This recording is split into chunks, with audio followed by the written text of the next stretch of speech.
Hello everyone, welcome to the channel. সকলোকে স্বাগতম জনাইছো মই অৰবিন্দ বৰা। আমি এই ভিডিওটোত আমাৰ পঢ়াৰ এখন ৰুটিনৰ বিষয়ে কথা পাতিম। কেনেকৈ পঢ়িব লাগে, কোনখিনি সময়ত পঢ়িব লাগে, কি পঢ়িব লাগে সেইটো বিষয়ে কথা পাতিম। ওকে, বহুত ষ্টুডেণ্টৰ এনেকুৱা হয় যে টেবুলত আহে, বহে আৰু যি মন যায় তাকে পঢ়া ষ্টাৰ্ট কৰে। আজি মন গৈছে ৰাতিপুৱা কিবা উঠাই লৈছে পঢ়িবলৈ, আজি মন গৈছে মেথছ, এদিন জিকে, যিকোনো বস্তু খিচৰি মিচৰিকৈ পঢ়ি থকা হয়। তো সেই এটা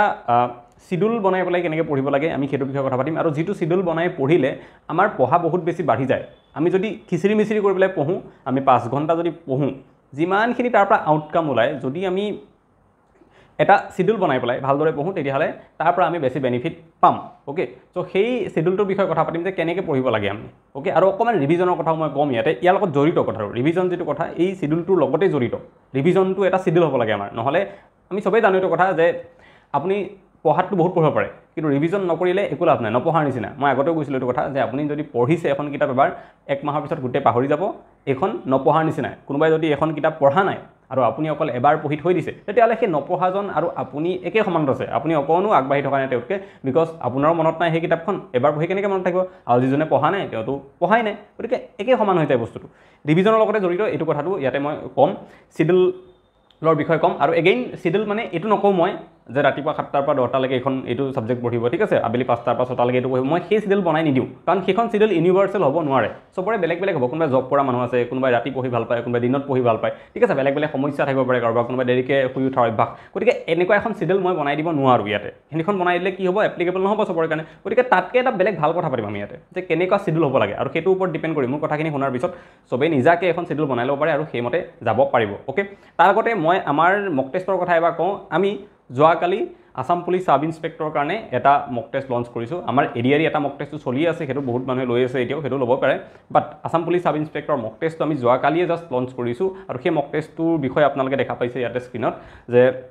আমি 4টা মক টেষ্ট বনাইছোঁ। আমি Assam police sub inspector written পৰীক্ষা ক্লিয়াৰ কৰা 3জন মানুহে লগ লাগি পেলাই। আৰু ইয়াতে আপোনালোকে 4টা ফুল লেংথ মক টেষ্ট পাব। আৰু SI যেনেকুৱা পেপাৰ আহে, সেবাই যেনেকুৱা ধৰণৰ পেপাৰ বনায় তেনেকুৱা লেভেলত পাব। তাত জিকে 70 কুৱেশ্যনছ দিয়া হয় সাধাৰণতে SIত। আমিও 70 দিছোঁ, মেথছত 10, ইংলিছত 10 আৰু ৰিজনিঙত 10 দিয়ে SI পেপাৰত। তো আমিও তেনেকৈ দিছোঁ, একজেক্টলি সেবাৰ পেটাৰ্ণত বনাইছোঁ গোটেই পেপাৰকেইখন। আনকি জিকে ইণ্ডিয়ান হিষ্ট্ৰী যিমান দিছিলে সেবাই, আমিও সিমানেই দিছোঁ। আসামৰ কুৱেশ্যন যিমান দিছে, আসামৰ কুৱেশ্যন বেছিকৈ দিয়ে, তো আমিও তেনেকৈয়ে দিছোঁ। কাৰেণ্ট এফেয়াৰ বহুত দিয়া নাছিলে, চ' আমিও বহুত দিয়া নাই, মিডিয়াম কৰি ৰাখিছোঁ। এনেকৈ একজেক্টলি সেবাৰ পেটাৰ্ণত এখন পেপাৰ আমি বনাইছোঁ। এখন নহয়, 4খন পেপাৰ বনাইছোঁ এনেকুৱা ধৰণৰ, ঠিক আছে, য'ত প্ৰতিখনতে 100টাকৈ কুৱেশ্যন থাকিব আৰু টোটেল 400 কুৱেশ্যন আপোনালোকে ইয়াতে পাব। যদি SI প্ৰিপেৰেশ্যন কৰি আছে বা এডিআৰিও যদি প্ৰিপেৰেশ্যন কৰি আছে, কাৰণ ছাবজেক্টটো একেই আছে, জিকে, মেথছ, ইংলিছ আৰু ৰিজনিং, ঠিক আছে। গতিকে বিশেষকৈ SIৰ কাৰণে বা এডিআৰিও যদি কোনো প্ৰিপেৰেশ্যন কৰি আছে, তেতিয়াহ'লে এই পেপাৰখন আপোনালোকে পেপাৰকেইখন লৈ পেলাই এটেম্প কৰি চাব পাৰে যে কিমান আপোনালোকৰ মাৰ্কছ আহিছে। আৰু SIত যোৱাবাৰ কাট অফ 73, 72 গৈছিলে, যোৱাবাৰ মানে 2022 চনত যিটো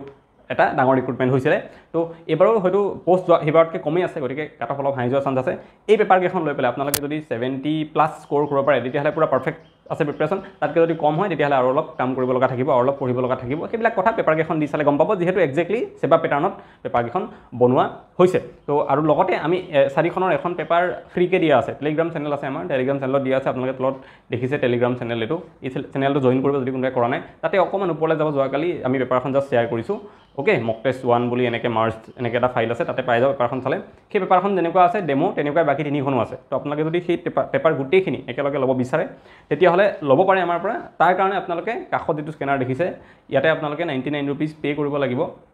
নহ'লে তাত যিটো নাম্বাৰ দিয়া আছে তলত, সেই নাম্বাৰটোত হ'লেও গুগল পে'ত ডাইৰেক্টলি, যদি স্কেনাৰটো স্কেন নহয় তেতিয়াহ'লে তাতে স্কেন কৰি সেই নাম্বাৰটো লৈ পেলাই তাতেও 99 ৰুপিজ পে' কৰিব পাৰে। আৰু পে' কৰি পেলাই আৰু এটা নাম্বাৰ ইয়াত তলত যিটো দিয়া আছে, এই নাম্বাৰটো ইয়াতে স্ক্ৰীনশ্বটটো পঠাব, ঠিক আছে। স্ক্ৰীনশ্বট অনলি এইটো নাম্বাৰত পঠাব আপোনালোকে। পে'মেণ্ট সেই স্কেনাৰ বা নাম্বাৰটোত কৰিব পাৰে, বাট স্ক্ৰীনশ্বট অনলি এইটো নাম্বাৰত পঠাব। তো পঠালে আপোনালোকে মক টেষ্টকেইটা আমাৰ হোৱাটছএপৰ জৰিয়তে আমি পঠাই দিম। আৰু লগতে এডিআৰিৰ কাৰণে ফুল্লি এডিআৰি এটা চলি আছে আমাৰ। অ'কে, এইটো আপোনালোকে দেখা পাইছে এডিআৰিৰ যিটো টেষ্ট, 4টা মক টেষ্ট ছেইম, খালি এই মক টেষ্টকেইটা এডিআৰিৰ পেপাৰখন যোৱাবাৰ যেনেকুৱা আছিলে গ্ৰেড 3, তেনেকুৱা লেভেলত বনোৱা হৈছে। 2টা বেলেগ বেলেগ মক টেষ্ট, আপোনালোকে যিটো ল'ব বিচাৰে ল'ব পাৰে, বা 2টা বিচাৰে 2টাও ল'ব পাৰে। অ'কে, খালি স্ক্ৰীনশ্বটটো দিওঁতে লিখি দিব এবাৰ যে কোনটো মক টেষ্টৰ কাৰণে আপোনালোকে পে'মেণ্ট কৰিছে, বা 2টাৰ কাৰণে কৰিছে যদি 2টা বুলি লিখি দিব। চ' এইখিনি আছিলে মক টেষ্টৰ কথা। এতিয়া আমি আহোঁ মূল কথালৈ, আমাৰ যিটো ৰুটিনৰ সেই ষ্ট্ৰেটেজিটো, ঠিক আছে। প্ৰথম কথা হ'ল, মই কি কৈছোঁ যে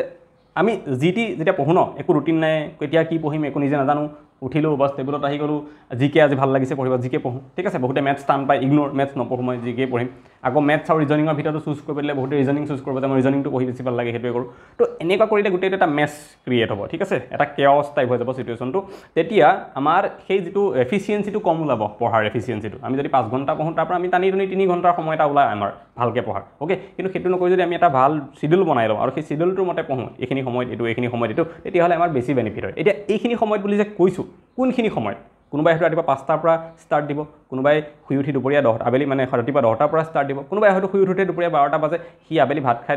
2-3টা বজাৰ পিছত ষ্টাৰ্ট দিব যিটো মোৰ ৰুটিন আছিলে মোৰ তেনেকুৱা আছিলে ৰুটিন পঢ়ি থাকোঁতে তো এইটো চবৰে বেলেগ বেলেগ হ'ব পাৰে তো চবে বেলেগ বেলেগকৈ বনাব কিন্তু এটা ৰুটিন বেটাৰ ৰুটিন এটা বনোৱাটো বহুত ইম্পৰ্টেণ্ট যাৰ যেনেকৈ সম্ভৱ হয় ঠিক আছে তো প্ৰথম কথা সেইটো আৰু মই কৈ দিওঁ কি এতিয়া যিটো সময় চলি আছে আপুনি সাব ইন্সপেক্টৰ পৰীক্ষা দিয়ক বা এডিআই দিয়ক এতিয়া যেটো সময় চলি আছে এই সময়খিনিত যদি সেপ্টেম্বৰত পৰীক্ষা হ'ব বুলি আমি অনুমান কৰিছোঁ সবে যেটো কৈ আছে তেতিয়া হলে সময় কম আছে আমাৰ হাতত বহুত নাই এতিয়া যিখিনি মানুহে ঘৰতে থাকে একো বেলেগ কাম নকৰে ঠিক আছে অফিস যাব লগা নাই একো নাই সেইখিনি মানুহে 8 ঘণ্টা সময় দিয়ক ডেইলি ঠিক আছে আৰু 8 ঘণ্টা আপুনি ভালকে ভাগ কৰি লওক কেনেকৈ কোড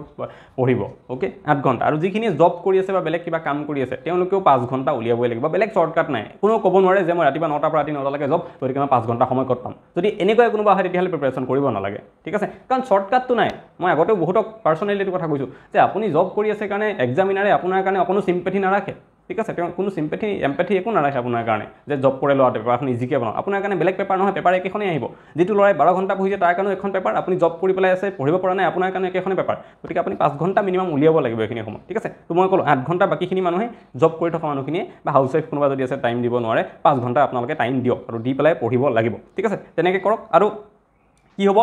কেতিয়াবা পঢ়াটো অলপমান গ্যাপ যায় হেতুক লৈ কোনো প্ৰবলেম নাই ঠিক আছে কেতিয়াবা আমাৰ নিমিলিব 8 ঘণ্টা খলনি কম হ'ব 4 ঘণ্টা হ'ব কেতিয়াবা হয়তো গুটে আমাৰ দিনটো আমি পঢ়াই নাই এবোৰ হৈ থাকিব চলি থাকিব সবৰে আহে ষ্টুডেন্ট লাইফত সবৰে থাকে আমাৰো আছে কেতিয়াবা মাহটোত আমাৰ হাৰ্ডলি 20-25 দিন পঢ়া হয় বাকি দিন ওলাই যোৱা কিবা কৰা হেবিলাকত গুছি যায় হেতু একো টেনচন ল'ব লগা নাই তেনেকুৱা হৈ থাকে ঠিক আছে আৰু এই 8 ঘণ্টা বা 5 ঘণ্টা যে কলো পঢ়িবলৈ এই সময়খিনিত মিনিমাম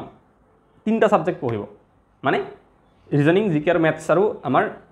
ইংলিশ আছে তাৰে ভিতৰত 3টা এদিনত 3টা মিনিমাম পঢ়িবই এনেকুৱা নকৰিব যে আজি অকল জিকে পঢ়িম দিনটো কাইলৈ ম্যাথছ পঢ়িম পৰহিলে ৰিজনিং পঢ়িম এনেকুৱা নকৰিব ডেইলি প্ৰতিটো সাবজেক্ট 4টাই পঢ়ক পাৰিলে 8 ঘণ্টা 2 ঘণ্টা 2 ঘণ্টা বগাই লওক প্ৰতিটো পঢ়ক বা নহলেও এটলিষ্ট এনেকৈ কৰক যে 3টা সাবজেক্ট মিনিমাম ডেইলি পঢ়ক আজি ৰিজনিং ইংলিশ আৰু জিকে পঢ়িলো কাইলৈ ম্যাথছ ৰিজনিং আৰু ইংলিশ পঢ়িলো এনেকৈ বেলেগ বেলেগ ফলাই 3টা মিনিমাম ডেইলি পঢ়িব লাগিব ঠিক আছে আৰু ইয়াতে আহি যায় ৰিভিজনৰ কথাটো কিয় কাৰণ এনেকৈ যদি আপুনি ডেইলি এটা টাইম শিডিউল বনাই লয় 8 ঘণ্টাৰ আৰু সেই 8 ঘণ্টা যদি আপুনি ধৰি ললো মই 2 ঘণ্টা ভগাই ললে ঠিক আছে 2 ঘণ্টা জিকে 2 ঘণ্টা ৰিজনিং 2 ঘণ্টা ম্যাথছ আৰু 2 ঘণ্টা আমি পঢ়িম ইংলিশ আৰু তেনেকৈ সদায় পঢ়ি গৈ থাকিল তো ৰিভিজন কেতিয়া কৰিব তেতিয়া হলে হেতু এটা সমস্যা হয়নে তো ৰিভিজনৰ কাৰণে মই কৈছো স্যাটাৰডে সানডে আপুনি ৰাখক গুটে সময়খিনি ৰিভিজনৰ কাৰণে ঠিক আছে 5 দিন পঢ়িলে হ'ব সপ্তাহত ওকে আৰু স্যাটাৰডে সানডে কি হ'ব সাধাৰণতে আমাৰ পঢ়াৰ অলপ কম হ'ব স্যাটাৰডে হলো সানডে উলাই যোৱা কিবা কৰা এইবিলাক প্ল্যান থাকে গতিকে অলপ কম হৈ যায় সেইকাৰণে মই কি কৈছো যে স্যাটাৰডে সানডে ৰিভিজন কৰক ওকে দুদিন বেলেগ নতুন একো পঢ়িব নালাগে কাৰণ আমাৰ প্ৰবলেমটো কি হয় আমি পঢ়ি যাওঁ আৰু আমাৰ পঢ়াত প্ৰবলেম নাথাকে নতুন কথা শিকি আমাৰ ভাল লাগে কিন্তু এবাৰ যিখিনি পঢ়ি ললো সেইখিনি বস্তুকে আকৌ এবাৰ পঢ়িবলৈ একদম মন নাযায় একদম ধৈৰ্য নাথাকে আৰু ভুল তাতেই হয়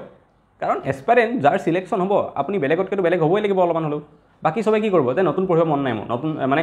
নতুন নহয় পুৰণাখিনি আকৌ এবাৰ পঢ়িব মন নাই নতুন পঢ়ি থাকিম মই কাৰণ ৰিভিজন কৰিব এলাহ লাগে নতুন পঢ়িবলৈ কিন্তু এলাহ নালাগে তো সেই মানুহখিনিৰ পৰা আপুনি তো অলপ বেলেগ হ'বই লাগিব যাৰ সিলেকশন হ'ব হয়নে গতিকে আপোনালোকৰ কাৰণে এটো ইম্পৰ্টেন্ট যে ৰিভিজন কৰক আপোনালোকে ঠিক আছে সপ্তাহৰ লাষ্টৰ দুদিন 5 দিনত যি পঢ়িলে সেইখিনি ৰিভিজন কৰক ঠিক আছে আকৌ মাহৰ শেষত আপোনালোকে এদিন বা দুদিন লৈ পেলাই গুটে মাহটোত যিখিনি পঢ়িলে ৰিভিজন কৰিব এতিয়া কথা হ'ল গুটে মাহটোত যিমান পঢ়িলে দুদিনত কেনেকৈ ৰিভিজন কৰিব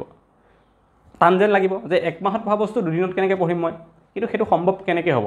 হেতু সম্ভৱ এনেকৈ হ'ব যদি আপুনি সেই প্ৰতি সপ্তাহতে লাষ্টৰ দুদিন পঢ়ি গৈছে 5 দিন পঢ়াখিনি দুদিন যদি ৰিভিজন কৰিছে প্ৰথম 5 দিন পঢ়োতেতো সেইখিনি পঢ়িলে এবাৰ তাৰপিছত আকৌ দুদিন পঢ়িলে নহয় সেই একেখিনি বস্তুকে তো এটা ফেমিলিয়াৰ শুনা লাগিব ইজি লাগিব সেইখিনি ঠিক আছে তেতিয়া সেইখিনি বস্তুকে আকৌ এবাৰ মাহৰ শেষত পঢ়িবগে আৰু ইজি লাগিব গতিকে টাইমটো কম লাগিব দুদিনত মাহৰ লাষ্টত দুদিনত গুটে এক মাহৰ পঢ়া বস্তুখিনি ৰিভিজন কৰাটো সম্ভৱ হৈ যাব তেতিয়া ঠিক আছে আৰু মাহত আপুনি কিমান দিন পঢ়িব নতুন বস্তু 20 দিন 4-5 গুণ 20 মই কৈছো সপ্তাহত 5 দিনহে পঢ়িব বাকি দুদিনটো ৰিভিজনই কৰিব গতিকে সপ্তাহত 5 দিনকে যদি নতুন বস্তু পঢ়ে এক মাহত নতুন বস্তু কিমান পঢ়িব 20 দিন তাৰ মানে গুটে মাহত 20 দিনহে পঢ়া আৰু সেই 20 দিনৰ পঢ়াখিনি আপুনি লাষ্টৰ দুদিনত ৰিভিজন ধুনীয়াকৈ কৰিব পাৰিব যদি সপ্তাহৰ কি লাষ্ট দুদিন ৰিভিজন কৰি আছে ৰেগুলাৰলি ঠিক আছে তো এনেকৈ কৰি পেলাই মোৰ মতে এটা শিডিউল বনাই লওক আপোনালোকে শিডিউল মই কি কলো এই 5 দিনৰ কাৰণে 8 ঘণ্টা শিডিউলখন বনাওক ঠিক আছে আৰু স্যাটাৰডে সানডে এই দুদিনৰ কাৰণে ৰিভিজন শিডিউলটো বনাওক যে কেনেকৈ ৰিভিজন কৰিম মই কোনখিনি সময়ত কি কৰিম আৰু মাহৰ লাষ্টৰ কাৰণে এখন শিডিউল বনাওক যি দুদিন আপুনি এই যিমান পঢ়িলে গোটেইখিনি বস্তু ৰিভিজন কৰিব ঠিক আছে আৰু তাৰ ফাকে ফাকে যিমান চান্স পায় মেথছটো এনেই কৰিব ঠিক আছে কেতিয়াবা এনেই বহি থকা সময় দুপৰীয়া সময় ভাত খাই পেলাই টোপনি ধৰে দুপৰীয়া সেইখিনি সময়ত টোপনি শুবও মন নাযায় শুবও বেয়া লাগে হয় ওকে দিনত শুলে বেয়া লাগে বহুত মানুহৰ তো মেথছ কৰক প্ৰেক্টিছ ফাকে ফাকে আৰু অলপমান টাইম উলিয়াই এক্সট্ৰা টাইম যদি মেথছ ৰিজনিঙক দিয়ে কাৰণ মেথছ ৰিজনিংটো কেনেকুৱা এটা গেম টাইপ সেইটো ওকে বা MCQ যদি চাই কিবা মইতো MCQ নাচাবলৈ কওঁ বাট MCQ চালে সেনেকুৱা সময়ত চাব লাগে আমি ঠিক আছে যিটো সময়ত আমি আজৰি থাকোঁ এনেই আছোঁ ফ্ৰী আছোঁ সেইখিনি সময়ত MCQ চাই ল'লোঁ মেথছ দুটা কৰিলোঁ ৰিজনিং অলপমান প্ৰেক্টিছ কৰিলোঁ ৰিজনিংটো গেম টাইপ হয় সেইটো এটা ভাল লাগে কৰিবলৈ তো তেনেকৈ কৰক এইটো এটা গতিত যদি পঢ়াটো লৈ যায় তেতিয়াহে আপোনালোকৰ চিলেকশ্যন হ'ব কাৰণ বেলেগ হ'বই লাগিব ঠিক আছে চবেই যদি পঢ়া সময়খিনি ভিতৰতে চব MCQ পঢ়িম মই কনচেপ্টটো পঢ়িম মেথছটো প্ৰেক্টিছ কৰিম বুলি ভাবি থাকে নহ'ব কাৰণ কি ক'লোঁ 20 লাখ কেণ্ডিডেট এপ্লাই কৰিছে চাকৰি আছে কিমান 12,000 তো কিমান 19 লাখ মানুহ ডিলিট হৈ যাব ৰিজেক্ট হৈ যাব 19 লাখ তাতকৈ বেছি হ'ব 19,88,000 হয়নে নহয় ইমান মানুহ ৰিজেক্ট হ'ব 19 লাখ ওলাই যাব আৰু 12,000 চিলেকশ্যন ৰেচিঅ'টো কেনেকুৱা 12,000 ইজ টু 19,88,000 তো ক'ত যোৱাৰ চান্সটো বেছি আছে আপুনি 19 লাখত যোৱাৰ চান্সটো বেছি আছে ন মানুহ ৰিজেকশ্যনটো বেছি হ'ব হয়নে নহয় গতিকে কৈছিলোঁ মই এটা অংক কিবা এটা 400ৰ ভিতৰত এজন চিলেক্ট হ'ব নে কিবা 200ৰ ভিতৰত এজন চিলেক্ট হ'ব মই এদিন বনাইছিলোঁ এইটো এটা ডাটা কৈছিলোঁ গতিকে এটা গ্ৰুপত 400জন মানুহ আছে এটা এখন ফিল্ডত তাৰ পৰা মাত্ৰ এজনে পাব চাকৰি তো আপুনি ক'ত থকাৰ চান্সটো বেছি 400ৰ মাজত 399 জনৰ মাজত থকা চান্সটো বেছি ন যিকোনো এজন চিলেক্ট হ'ব গতিকে সেই এজন যদি হ'ব আছে এনেকুৱা বেলেগ কিবাটো কৰিব লাগিবই লাগিব ওকে তো এইখিনি মোৰ কথা যিমান পাৰি মই ইজি কৰোঁ পঢ়াটো যিমান পাৰি ঠিক আছে এইবিলাক কথা কৈ পেলাই তো এনেকৈ চলিলে নিশ্চয় হেল্প হ'ব বহুতে এইবিলাক কথা জানেই নিজে যিখিনি মানুহে জানে ঠিক আছে ভাল কথা আমি জানিছিলোঁ এনেকুৱা কথা যে আইডিয়া হৈ যায় পঢ়ি থাকিলে তো তেনেকৈ মই এপ্লাই কৰিছিলোঁ মোৰ পঢ়াৰ ক্ষেত্ৰত এতিয়াও কৰোঁ যদি আপোনালোকে বহুতে হয়তো গম নাপায় এইবিলাক কথা সেইটো কাৰণে বহুত কষ্ট কৰিও চাকৰি নাপায় সেইটো কাৰণে মই সেই বস্তুবিলাক ইজি কৰি দিছোঁ আপোনালোকৰ কাৰণে যাতে আপোনালোকে বুজি পায় যিখিনি মানুহে বুজি পোৱা নাই কথাবিলাক অকল কষ্ট কৰি থাকিলে নহয় কেনেকৈ কষ্ট কৰিব লাগে স্মাৰ্টলিও কিবা কাম কৰিব যদি লাগে এই গোটেইখিনি জানিব লাগে আমি ঠিক আছে পৰীক্ষাৰ আগত আমি আৰু কথা পাতিম একদম পৰীক্ষা আহক স্মাৰ্টলি বুলি কওঁতে মনত পৰিছে একদম কেইটামান কুৱেশ্যন 10টা 5টা কুৱেশ্যন এটলিষ্ট এনেই আপোনালোকে নম্বৰ পাব কেনেকৈ পাব সেইবিলাক কথাও মই আগলৈ পৰীক্ষাৰ আগে ক'ম এতিয়া ক'লে পাহৰি যাব পৰীক্ষাৰ একদম আগত এসপ্তাহ 5 দিন আগত মই সেইবিলাক কথাও শিকাই দিম ঠিক আছে এক্সট্ৰা 5 নম্বৰ এনেই কেনেকৈ পাব লাগে তো আজিলৈ এইটো ভিডিঅ'ত ইমানেই আকৌ এটা নেক্সট ভিডিঅ'ত লগ পাম সোনকালে থেংক ইউ